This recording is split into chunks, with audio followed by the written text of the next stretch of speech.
Partner, mga kapatid, dalawang bus ang nagsuwagan sa highway sa Alaminos, Laguna.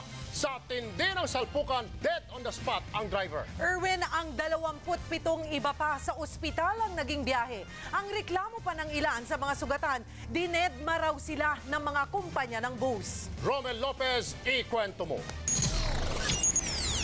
Nagkandabuhol-buhol ang daloy ng trapiko sa barangay San Agustin, Alaminos, Laguna. Nagkalat ng mga bubog at nakabalagbag pa sa gitna ng kalsada ang dalawang bus na ito ng Eagle Star Bus at AB Liner Bus na nagsuwagan. Parehong wasak ang uso ng mga bus.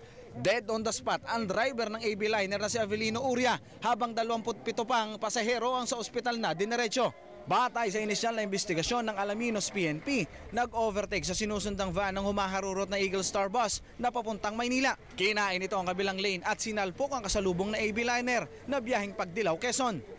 Salpok niya sa puwet yung van na nag-cause ng kanyang hindi makontrol na pagbipreno. Hanggang sa nakain niya yung kabilang linya. Ang driver naman ng Eagle Star Bus, nakuha pang mga tuwiran. Preno ako, nandulas ako. Kaya nabira ko yung nabila sa kaliwa. Isa naman sa pinakagrabing na sugatan, ang 13 anyos na si Arvin. Naipit yung aking tuhod, kaya hindi ako nakaalis.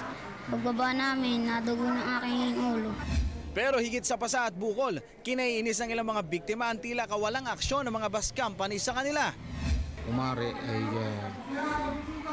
gawa ng paraan yung aming mga naging gastusin dito. Nahaharap ngayon si On sa kasong reckless imprudence resulting in homicide and multiple serious physical injury. Romel Lopez, News 5.